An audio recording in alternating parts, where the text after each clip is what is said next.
Sri Kuberan TV நேர்கள் அனைவருக்கும் இனிய வணக்கம். நான் உங்கள் டிஜே சுந்தரபாண்டி, சிவகாசியிலிருந்து. நேர்களே, தற்போது நம்ம பார்க்க போகிற விஷயம் என்ன அப்படிங்கும்போது, இந்த 2025 யாராலையுமே மறக்க முடியாத ஒரு அற்புதமான செயல்பாடுகள் நடந்து கொண்டிருக்குது. என்னன்னு பார்த்தீங்கன்னா, எப்பவுமே வருஷம் கிரகங்களுடைய பெயர்ச்சிகள் இருக்கும். அதுவும் சனி பகவான், ராகு பகவான், அல்லது சனி பகவான், குரு பகவான், இப்படி தான் பெயர்ச்சிகள் ஏற்படும். ஸோ இந்த வட்டம் பார்த்தீங்கன்னா, அந்த 2025 மிகப்பெரிய ஒரு மாற்றத்தை ஏற்படுத்தக்கூடிய செயல்பாடுகளில் ஃபஸ்ட்டு மார்ச் மாதம் இறுதியில் சனி பயிற்சி இப்போ நடந்தது. அதுக்கு அடுத்தபடியாக பார்த்தீங்கன்னா குரு பயிற்சி. இப்போ நம்ம பார்க்க போகிறது என்னென்னா ராகு கேது பயிற்சி.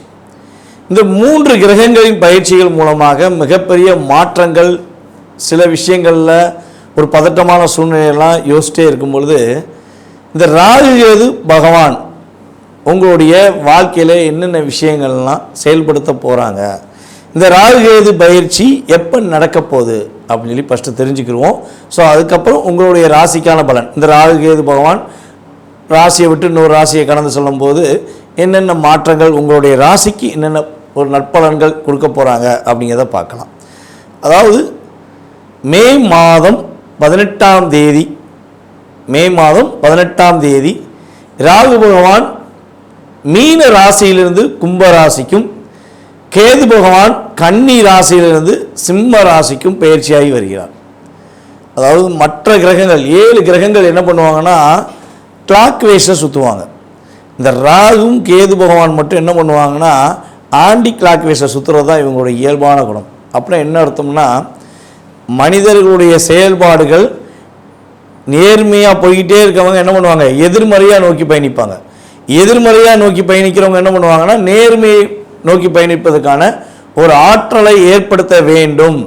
அதுவும் நிழல் கிரகங்களாகிய ராகு கேது பகவான் மட்டுமே அந்த முழுமையான செயல்பாடை செயல்படுத்த முடியும் என்பதற்காகவே இவங்க என்ன பண்ணுறாங்கன்னா ஆண்டி கிளாக் வைஸில் சுத்த வைக்கிறாங்க அப்படின்னு பார்க்குறோம். நிழல் கிரகங்கள் சொந்த வீடு இல்லாத ஒரு கிரகங்கள். அப்போ சொந்த வீடு உள்ள கிரகங்களுக்கே ஆளுமை தன்மை இருக்கும். சொந்த வீடு இல்லாத கிரகங்களுக்கு எப்படி ஆளுமை தன்மை இருக்கும் அப்படிங்கிற ஒரு கேள்வி வைக்கலாம். இவங்களுக்கு சொந்த வீடு தான் இல்லை, ஆனால் இவங்க எந்த வீட்டில் உட்காந்துருக்காங்களோ அந்த வீடை தான் வீடாக மாற்றிடுவாங்க. அதாவது வாடகை வீட்டுக்கு இப்போ போயிருக்கோம் பார்த்தீங்களா, ஒரு வாடகை வீட்டில் இருந்தோம்னா 20 வருஷத்துக்கு மேலே வந்துட்டு என்ன சொல்கிறாங்க, தனக்கு சொந்தம் சொல்லி ஒரு சட்டம் இருந்துச்சுன்னு சொல்லி சொல்கிறாங்க. ஸோ அதே மாதிரி தான் இவங்களுக்கு அப்படிலாம் கிடையாது. இவங்க போகிற 1.5 வருஷமும் அந்த வீடு அவங்க வீடு தான். 1.5 வருஷத்துக்கு அப்புறம் அந்த வீடை தன்னுடைய சேவை வீட்டுக்காரர் எடுத்துக்கலாம். அதில் உள்ள அந்த ராசியில் உள்ள கிரகங்கள் எடுத்து ஆளுமை கொள்ளலாம்.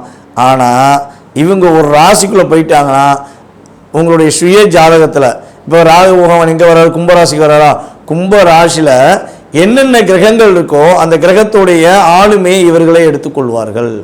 கேது பகவான் சிம்மராசிக்குள்ளே போகிறாருன்னா சிம்மராசிக்குள்ளே உங்களுடைய சுய ஜாதகத்தில் என்ன கிரகங்கள் இருக்குது, ஸோ அந்த கிரகங்களுடைய வலிமை என்ன, அவங்களுடைய காரகத்துவம் சம்பந்தப்பட்ட விஷயங்கள், உறவு சம்பந்தப்பட்ட விஷயங்களில் உள்ள செயல்பாடுகளை இவர்கள் எடுத்து செயல்படுத்த ஆரம்பித்து விடுவார்கள் என்பதற்காகவே இந்த ராகு கேது பயிற்சி என்றாலே ஒரு பதட்டம். சனி பயிற்சியை பார்த்து எப்படி ஒரு பதட்டமும் ஒரு பதட்டமான ஒரு படபடப்பான சூழ்நிலைகள் ஏற்படுதோ அதே மாதிரி ராகு கேது பயிற்சியை வச்சும் ஏற்படுகிறது என்று பார்க்குறோம். ராகு பகவானுக்கு அதாவது ஒரு பவர்ஃபுல் அப்படின்னு பார்க்கும்போது அமாவாசை ராகு பகவானுக்கு மிகப்பெரிய ஒரு பவர்ஃபுல்லான செயல்பாடு. யாரெல்லாம் ராகுவை அதிகமாக இயக்க வேண்டும் நினைக்கிறார்களோ அவர்கள் அமாவாசை அன்று உறுதியாக ராகு பகவானுக்கு சாந்தி பிரித்தி பண்ணால் நல்ல ஒரு மாற்றம் ஏற்படும். அதே போல் கேது பகவான் பார்த்திங்கன்னா பௌர்ணமி அன்னைக்கு கேது பகவானுக்கு அங்கே உள்ள துர்க்கை அம்மனுக்கு நீங்கள் வழிபாடு செய்யும்பொழுது, அங்கே உள்ள விநாயகருக்கு வழிபாடு செய்யும்போது உங்களுக்கு மிகப்பெரிய ஒரு நல்ல முன்னேற்றமான சூழ்நிலைகள். அதாவது கேது பௌர்ணமின்னு சொல்லிட்டோம். பெண் தெய்வம் எந்த தெய்வமாக இருந்தாலும் சரி, பெண் தெய்வங்களுக்கு நீங்கள் ஒரு வழிபாடு முறைகளை கரெக்டாக ஃபாலோ பண்ணிங்கன்னா கேது பகவான் உங்களுக்கு மிகப்பெரிய ஒரு அற்புதமான ஒரு நல்ல முன்னேற்றமான சூழ்நிலையை இது 12 ராசி நேயர்களுக்குமே கொடுப்பார். ஓகே, இப்போ ராகு பகவான் அமாவாசை சொல்லிட்டோம், கேது பகவான் பௌர்ணமின்னு சொல்லிட்டோம். இந்த ராகு கேது பகவானுடைய நம்மளுடைய வாழ்க்கையில் ஏற்படுகின்ற மாற்றம் என்ன? ராகுனா என்ன விஷயத்தை இயக்குவார், கேதுனா எந்த விஷயத்தை இயக்குவார் நம்மளுடைய இயல்பான ஆக்டிவிட்டீஸில் அப்படின்னு பார்த்தீங்கன்னா, ராகு போல் கொடுப்பாரும் இல்லை, கேது போல் தடுப்பாரும் இல்லைன்னு சொல்லியிருக்காங்க. ஒரு சாதாரண ஒரு நிலை, ஒரு அடிமட்ட நிலையில் உள்ளவர் திடீர்னு பார்த்தா கோடீஸ்வரன் ஆயிடுவார். ஒரு பிரபலமே இல்லாத ஒரு நபர்கள் திடீர்னு பிரபலமாவாங்க. இப்போ நம்ம ஒரு மாநிலத்தில் ஒரு நம்ம சகோதரி ஒருத்தவங்க தன்னுடைய வியாபாரத்தை பார்த்து கொண்டு இருக்கும்போது ஒரு மீடியா சார்ந்த ஒரு நபர் அவங்கள வீடியோ போட்டனால இப்போ அவங்க திரைப்படத்துறையில் கலைத்துறையில் மிகப்பெரிய ஒரு அந்தஸ்து ஏற்படுத்தக்கூடிய மாற்றம் ஏற்பட்டதுக்கு அவங்களுடைய சுய ஜாதகத்தில் நம்ம செக் பண்ணி பார்ப்போம் அப்படின்னா கட்டாயமாக ராகுவோடைய ஆதிக்கம் அங்கே இருக்கும். ஒன்று ராகு திசையாக இருக்கலாம், அல்லது ராகு புத்தியாக இருக்கலாம், அல்லது ராகு அவங்களுக்கு வலிமையாக இருக்கலாம். ஸோ அந்த விஷயங்கள் இருந்தால் தான் யாருன்னே தெரியாத ஒரு நபர் மிகப்பெரிய ஒரு நல்ல உயர்ந்த நிலைக்கு போக முடியும். அந்த உயர்ந்த நிலையில் அவங்க தக்க வைத்து கொள்ள முடியுமா? இப்போ நம்ம யூடியூப்லலாம் பார்த்தீங்கன்னா நிறைய நபர்கள் வராங்க, நான் பிரபலம் ஆகணுங்கிறக்காண்டி தன்னைத்தானே தவறாக பேசிக்கிட்டு தன்னைத்தானே ரொம்ப மட்டத்தட்டி பேசுகிறது, இல்லாட்டி மற்றவங்கள மட்டத்தட்டி பேசி பிரபலமாக நம்மளுடைய யூடியூபர்ஸ் நிறைய பேர் இருக்காங்க. ஸோ அவங்களாம் நிலையான தன்மையில் ஒரு அங்கீகாரத்துக்குரிய விஷயங்களில் செயல்படுறாங்களான்னா ராகு தவறான பாதைக்கு கொண்டு போய் சில நேரத்தில் அழிச்சிருவார்.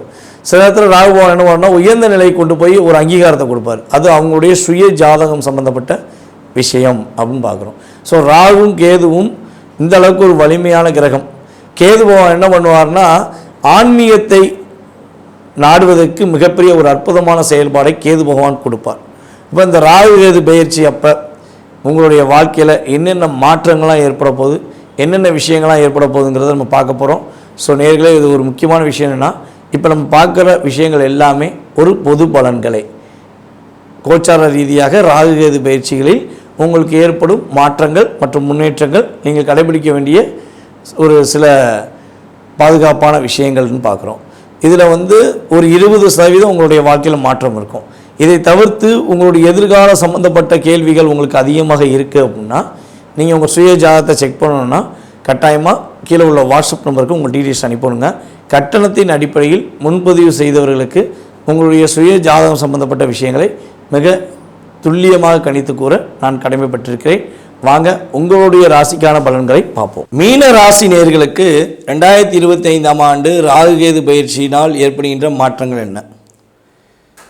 12ஆம் இடத்துல இந்த சனி பகவான் ராசிக்கு வந்துட்டார், மீன ராசிக்கு வந்துட்டார்.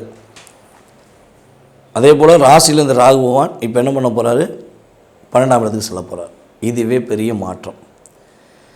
எல்லாருமே 7.5 ஜென்ம சனி இது ஒரு பக்கம் பயத்தோடு இருக்கும்போது 12ஆம் இடத்துக்கு ராகு, 6ஆம் இடத்துக்கு கேது. இந்த இயக்கம் எப்படி இருக்கும், என்னென்ன விஷயங்கள்லாம் நம்மளுடைய மீனராசிக்காரங்களுக்கு நன்மையாக இருக்க போது, என்னென்ன விஷயங்களை நீங்கள் கவனமாக இருக்கணும் அப்படிங்கிறது தான் விஷயம். ஒரே ஒரு மீனராசிக்காரங்களை உங்களை பற்றி ஒரே ஒரு விஷயம் தெளிவாக சொல்ல முடியும். உங்களுடைய ஆள் மனதில் உள்ள செயல்பாடுகளை புரிந்து கொண்ட நபர்கள் என்பது ரொம்ப ரொம்ப குறைவு. நீங்கள் அவ்வளோ தூரம் உங்கள் மனசுக்குள்ள ஆசைகளையும் எண்ணங்களையும் மனசுக்குள்ளே பூட்டி வச்சுருப்பீங்க. நீங்கள் வெளிப்படையாக சொன்னாலும் அதை ஏற்றுக்கிட்டு பயணித்தவங்க ரொம்ப ரொம்ப கம்மி. கற்பனை ஆற்றல் உங்கள்கிட்ட ரொம்ப அழகாக இருக்கும், ஆனால் அவங்க கற்பனை ஆற்றலை யாரும் புரிஞ்சுக்கிற மாட்டாங்க. அதாவது பெண்களாக இருந்தால் குடும்பத்தில் மகாலட்சுமி வந்துட்டான்னு தான் சொல்லணும்.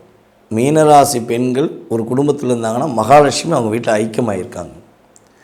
மீனராசி பெண்ணை ஒரு நபர் கல்யாணம் முடிக்கிறாங்கன்னா மகாலட்சுமி அந்த வீட்டிலேருந்து இன்னொரு வீட்டுக்கு ட்ராவல் பண்ணுறாங்கன்னு அர்த்தம். அந்தளவுக்கு வலிமை உண்டு. அதே போல் மீனராசியில் உள்ள ஆண்கள் பல பேருக்கு பாடம் சொல்லி கொடுக்குற நபராக இருப்பாங்க. பாடம்னா வாழ்க்கை பாடத்தை கற்றுக் கொடுப்பீங்க. ஒரு தவறு என்ன, சரி என்ன, எப்படி நடந்து கொள்ளணும் அப்படிங்கிற ஆற்றலை நீங்கள் இயல்பாகவே சிறப்பாக கற்றுக் கொடுக்கறதுல உங்களை மிஞ்ச யாரும் கிடையாது. ஆனால் என்ன, உங்களை புரிஞ்சுக்கொள்ள இங்கே யாரும் கிடையாது. இதுதான் உண்மை.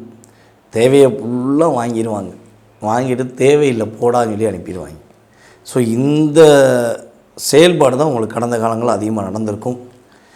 கடந்த ஒரு 1.5 வருஷமாக நம்மளுடைய மீனராசிக்காரங்க திருமணம் சம்மந்தப்பட்ட உறவில் பட்ட பாடு பெரும்பாடு ரொம்ப போராடிட்டீங்க. நீங்களும் எவ்வளவோ முயற்சி எடுத்து பார்த்துட்டீங்க. கணவர் புரிஞ்சுக்கிடுவாங்கிறக்காண்டி காலில் விழாத குறையாக கெஞ்சி பார்த்துட்டீங்க. மனைவி புரிஞ்சுக்கிடுவாங்கிறக்காண்டி நிறைய விஷயங்களை விட்டு கொடுத்து போயிட்டீங்க. நோ சான்ஸ், ஏமாற்றம் தான். உங்களுக்குள்ளே உள்ள சின்ன பிரச்சனையை கூட உள்ளவங்க பெருசாக்கி ஒரு பெரிய விரிசலை ஏற்படுத்தியிருப்பாங்க. ஏண்டா இந்த பிரச்சனை அப்படிங்கிற மாதிரி ஒரு விரிசலை கொடுத்துருப்பாங்கங்கிறது நிதர்சனமான உண்மை. நட்புங்கிற உறவு உங்களை வச்சு செஞ்சதுன்னு தான் சொல்ல முடியும். மீனராசிக்காரங்களை அந்த 1.5 வருஷமாக வச்சு செஞ்சதில் கணவன் மனைவி உறவும் நட்புங்கிற உறவும் தான் ரொம்ப ரொம்ப தாக்கம். உங்களை நம்ப வச்சு ஏமாற்றிட்டாங்கன்னு சொல்லுவோம்லாம், உறுதியாக சொல்லலாம். அதேபோல் நம்மளுடைய மீன ராசியில் காலில் அடிபடாத நபர்கள்ங்கிறது கம்மியாக தான் இருப்பாங்க. வண்டி வாகனங்கள் கரெக்டாக ஓட்டிகிட்டு போனேன், பர்ஃபெக்டாக இருந்தேன். இந்த 1.5 வருஷத்தில் நான் போனது சரியான பாதையாக இருந்தாலும் வர்றவன் தவறாக என்னையை அடிச்சுட்டு என்ன வஞ்சிருப்பான். ஸோ இதுதான் ஆப்போசிட் பார்ட்டி. நான் சொல்கிறது உங்களுக்கு புரியுதா? நீங்கள் கரெக்டாக இருந்துக்கீங்க, நீங்கள் கரெக்டாக தான் வண்டியில் போயிருப்பீங்க, டேர்னிங்கில் நீங்கள் ஹார்ன் கூட அடிச்சிருப்பீங்க. ஆனால் ஹார்னே அடிக்காமல் குருட்டுத்தனமாக வந்தவன் உங்களை இடித்து போட்டு உங்களை திட்டுவான், உங்களோட சண்டை போடுவான். இது நடந்திருக்கும் பல பேருக்கு. சில பேர் வீட்டுக்குள்ளேயே வலிக்கு விழுந்திருப்பாங்க. இதெல்லாம் கடந்த 1.5 வருஷத்தில் மீனராசிக்காரங்களுக்கு ஏற்பட்டிருக்கும்.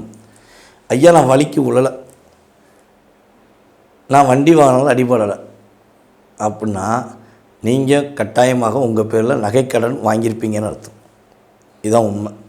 ஸோ அதே போல் பார்த்திங்கன்னா மன அழுத்தங்கள், டிப்ரெஷன்கள் எண்ணி ஏமாற்றத்தை சந்தித்தது கொஞ்சம் அதிகமாக இருந்திருக்கும். இந்த விஷயங்கள் ஏதோ ஒன்று உங்களுக்கு நடந்திருக்கும் என்பது கிரக ரீதியான உண்மை. ஸோ கடந்த காலங்களில் உங்களுக்கு இதெல்லாம் நடந்துச்சா அப்படிங்கிறத மேலான கருத்துக்கள் மூலமாக கட்டாயமாக கீழே ஃபீட்பேக் கொடுங்க. ஸோ இப்போ எதிர்காலத்தில் என்ன நடக்க போகுது? 12ஆம் இடத்துல அமரப்போகின்ற ராகு பகவான் உங்களுக்கு என்ன இன்டியூஷன் கொடுக்க போகிறாரு? உங்கள் ராசிக்கு 6ஆம் இடத்துக்கு போகிற கேது பகவான் என்ன விஷயங்களில் உங்களுக்கு இன்டியூஷன் கொடுக்காங்க அப்படின்னா, ஃபஸ்ட்டு ஒரு விஷயம், இவ்வளோ நாட்களாக உங்களை புரிந்து கொள்ளாமல் உங்களை கஷ்டப்படுத்திய, காயப்படுத்திய, மனதார பொருளாதார ரீதியாக உங்களை டிஸ்டர்ப் பண்ண உங்களுடன் இருக்கும் நட்பாக இருந்தாலும் சரி அல்லது உறவுகளாக இருந்தாலும் சரி, இனிமே அந்த டிஸ்டர்பன்ஸை விட்டுட்டு வெளியே வருவாங்க. உங்கள்கிட்ட மன்னிப்பு கேட்பாங்க. தன்னுடைய தவறான செயல்பாடுகளை உங்கள்கிட்டே சொல்லி மனப்பூர்வமாக மன்னிப்பு கேட்கறதுக்கான சூழ்நிலை ஏற்படும். பிரிஞ்சிடுவோம், வேண்டாம் அப்படின்னு நினச்ச உறவு கூட சேர்ந்துருவோம், அட்ஜஸ்ட் பண்ணுவோம் அப்படிங்கிற வார்த்தைகளை உபயோகப்படுத்தும். இனிமேல் வண்டி வாகனங்கள் மூலமாக ஏற்பட்ட பிரச்சனைகள், அதனால் ஏற்பட்ட வலியும் வேதனையும் இனிமே குறையும். இந்த ராகு எது பயிற்சிக்கு அப்புறம் உறுதியாக குறையும் என்பது உண்மை. புதிய தொழில் தொடங்குவதற்காக நீங்கள் முயற்சிகள் எடுக்கும்போது அதில் வெற்றி கிடைக்கும். புதிய தொழில் தொடங்குவது ஓகே, ஆனால் அந்த தொழில் பார்த்திங்கன்னா அதிகமான பிரம்மாண்டமான விஷயத்தை எதிர்நோக்கி பயணிச்சிடக்கூடாது. ஸோ மேபி அப்படி பயணித்து லோன் வாங்கினீங்கன்னா கஷ்டப்படுவீங்க. அதிக லோன் வாங்கினீங்கன்னா உங்களுடைய செயல்பாடை மீறி ஒரு பெரிய தொகையை நீங்கள் இன்வெஸ்ட் பண்ணிங்கன்னா மாட்டிக்கிடுவீங்க. கவனமாக செய்யுங்க. அதேபோல் வெளிநாடு, வெளி மாநிலங்கள், வெளி ஊர்களில் உங்களுடைய பேரும் புகழும் பரவுவதற்கான வாய்ப்புண்டு. இருந்த இடத்துலேருந்து ஜெயிச்சண்டான்னு சொல்லக்கூடிய வாய்ப்புகளும் உண்டு. ஆனால் யாரெல்லாம் வெளிநாடு பயணம் மேற்கொள்ளணும்னு ஆசைப்படுறீங்களோ உறுதியாக மீனராசிக்காரங்க பயணிப்பதற்கான சூழ்நிலைகள் கிரகங்கள் கொடுக்கின்றது. மீனராசிக்காரங்க பார்த்திங்கன்னா ப்ரொபோசல், டீச்சர், பேங்க் துறையில் அதிகமாக பயணிப்பாங்க. நல்லா வாட்ச் பண்ணி பாருங்கள். இந்த டிபார்ட்மெண்ட்டில் அதிகமாக இருக்கிறது மீனராசி தான்.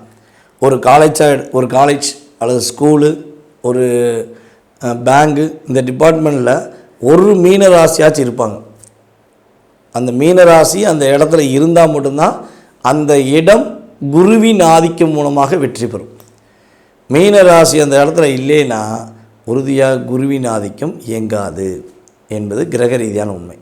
ஸோ அந்தளவுக்கு ஒரு ஆற்றலும் செயல்பாடுகளும் உங்களுக்கு இனிவரும் காலங்களில், அதாவது இந்த மே மாதத்துக்கு பிறகு நம்மளுடைய மீன ராசினர்களுக்கு உறுதியாக வெற்றி உண்டு. ஏன்னா கும்பராசிக்கு இப்போ தான் சொல்லி முடிச்சா அந்த கும்பராசி சேர்ந்து வருது. ஆனால் கும்பத்துக்கும் லாபம் உண்டு, மீனத்துக்கு பார்த்திங்கன்னா அதிவிதமான லாபம், மகிழ்ச்சியான சூழ்நிலைகள் உறுதியாக ஏற்படும் என்பது கிரக ரீதியான உண்மை. ஸோ என்ன விஷயங்களை கவனமாக இருக்கணும் அப்படின்னு பார்த்தீங்கன்னா, புதியதாக கடன் வாங்காதீங்க.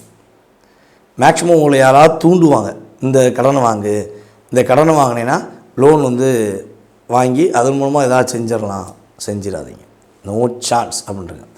எனக்கு கடன் வாங்க போகிறேன், நீ வந்து கையெழுத்து போட்டு ஒருத்தன் ஃபோன் பண்ணாங்கன்னா ஃபோன் அட்டன் பண்ணிட்டு அப்படியா நீ கூப்பிட்றியா எந்த ஊர் எங்கே இருக்கேன்னு கேளுங்க. அவன் சொல்கிற ஏரியாவிலேருந்து ஒரு 5000 கிலோமீட்டர் தள்ளி கூட சொல்லுங்கள், நான் அங்கெல்லாம் இருக்கேன் இல்லாட்டி வந்துடுவேன் அப்படின்னு சொல்லி அவாய்ட் பண்ணுங்கள். தப்பு கிடையாது.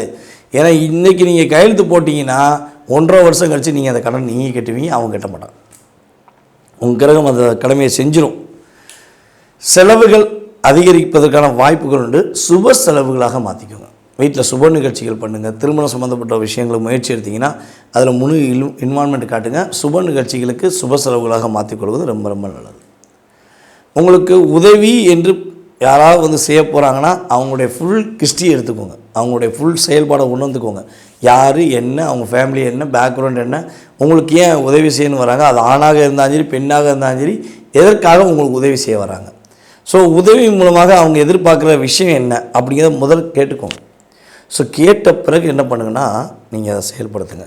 அவசரப்பட்டு கேட்காம செயல்படுத்திட்டீங்கன்னா நான் இதை எதிர்பார்த்தா செஞ்சேன், நீ எனக்கு தள்ள, ஸோ யூ வில் கோ அப்படின்னு எந்த பிஸ்னஸ் பண்ணாலும் சரி அதை லாக் பண்ணி வெளியே அனுப்பிட்டு அந்த இதை ஹேண்ட் ஓவர் பண்ணிடுவாங்க. ஸோ அதெல்லாம் நீங்கள் கவனமாக இருக்க வேண்டும். ஓகேவா? ஸோ ஆசைகள் எண்ணங்கள் எல்லாம் நல்லபடியாக நடக்கும். ஆனால் அபிலாசைகளாக இருந்தாலும் அதுக்கு ஒரு கட்டுப்பாடு உண்டு, சில விஷயங்களில் ஒரு கோட்பாடு உண்டு. ஸோ அதை கரெக்டாக கடைப்பிடிச்சிட்டா மகிழ்ச்சியான சூழ்நிலைகள், வெற்றிகரமான சூழ்நிலைகளை சந்திப்பீர்கள். புதிய கடன் வாங்குவதை முற்றிலும் தவிர்த்து விடுவது நம்மளுடைய மீனராசி அன்பர்களுக்கு ரொம்ப ரொம்ப நல்ல விஷயமாக இயங்குகிறது. ஸோ இந்த ராகுகேது பயிற்சி காலங்கள், அதாவது ராகு 12ஆம் இடத்திலும் கேது 6ஆம் இடத்தில் அமரும் பொழுது நீங்கள் என்ன வழிபாடு செஞ்சால், என்ன பரிகார முறைகளை மேற்கொண்டால் வெற்றி பெற முடியும்? ஏன்னா உங்களுடைய வீட்டின் அருகில் இருக்கக்கூடிய கால பைரவரை போய் சந்தித்து ஒவ்வொரு ஞாயிற்றுக்கிழமையும் கால பைரவர் வழிபாடு செய்வது மூலமாக மாற்றங்களும் முன்னேற்றங்களும் உறுதியாக உண்டு. ஸோ வழிபாடுகளை இதை பின்பற்றுங்க. அதுக்கடுத்தபடியாக வந்து பார்த்திங்கன்னா பரிகாரங்கள் அப்படின்னு பார்த்திங்கன்னா முடிஞ்சளவு வயதான முதியவர்கள் அல்லது ஆதரவற்றவர்கள், கோயில் வாசலில் உங்களுக்கு உதவி கேட்டு நிற்பவர்கள் யாராக இருந்தாலும் சரி அவங்களுக்கு முடிஞ்சளவு என்ன பண்ணுங்கன்னா உதவி செய்யுங்க. காலனி செப்பல் வாங்கி கொடுங்க, அவங்களுக்கான ஒரு சின்ன தொகை கொடுங்க. எக்காரணம் கொண்டும் யாசகம் கேட்கும் மனிதர்களை வார்த்தைகளாலோ செயல்பாடுகள் மூலமாகவோ கஷ்டப்படுத்திடாதீங்க. கஷ்டப்படுத்தினா அதற்கான பலனை சந்திக்கக்கூடிய சூழ்நிலை வந்துடும். ஸோ முடிஞ்சால் உதவி செய்ய உங்களுக்கு மிகப்பெரிய மாற்றங்களும் மிகப்பெரிய சந்தோஷங்களையும் நீங்கள் பெறுவீர்கள் என்பது உண்மை. மீண்டும் அதாவது இப்போ நான் சொன்ன விஷயங்கள்லாம் உங்களுக்கு நடந்துச்சுன்னா ஃபீட்பேக் கொடுத்துருங்க. உங்களுடைய சுய ஜாதகம் சம்மந்தப்பட்ட கேள்விகள் ஏதேனும் இருக்குன்னா கீழே எனக்கு வாட்ஸ்அப் நம்பர் இருக்குது, அந்த நம்பருக்கு அனுப்பிவிடுங்க. உங்களுடைய சுய ஜாதகத்தை துல்லியமாக செக் பண்ணி உங்களுடைய எதிர்காலம் சம்மந்தப்பட்ட விஷயங்கள், கடந்த காலம் சம்மந்தப்பட்ட விஷயங்களை தெளிவாக சொல்லி உங்களுடைய வாழ்க்கையில் மாற்றத்தை ஏற்படுத்த நான் காத்திருக்கிறேன். கட்டணத்தின் அடிப்படையில் முன்பதிவு செய்தவர்களுக்கு உறுதியாக ஜாதக பலன் துல்லியமாக கணித்து கூறப்படும் என்பதை கூறிக்கொள்கிறேன். வாய்ப்பளித்த நல்ல உள்ளங்களுக்கும் மேலும் இந்த காணொளியை பார்த்து கொண்டிருக்கும் நமது அன்பார்ந்த மீனராசினியர்கள் அனைவருக்கும் எனது பணிவான வணக்கமும் மற்றும் நன்றியும் கூறி விடைபெறுகிறேன். நன்றி, வணக்கம். நான் உங்கள் டிஜே சுந்தரபாண்டி, சிவகாசியிலிருந்து. நன்றி. ஸ்ரீ குபேரன் டிவியை பார்த்தமைக்கு நன்றிகள். மேலும் இது போன்ற தகவல்களை தெரிந்து கொள்ள ஸ்ரீ குபேரன் டிவியை சப்ஸ்கிரைப் செய்யுங்கள். மறக்காமல் பெல் ஐக்கானை கிளிக் செய்யுங்கள்.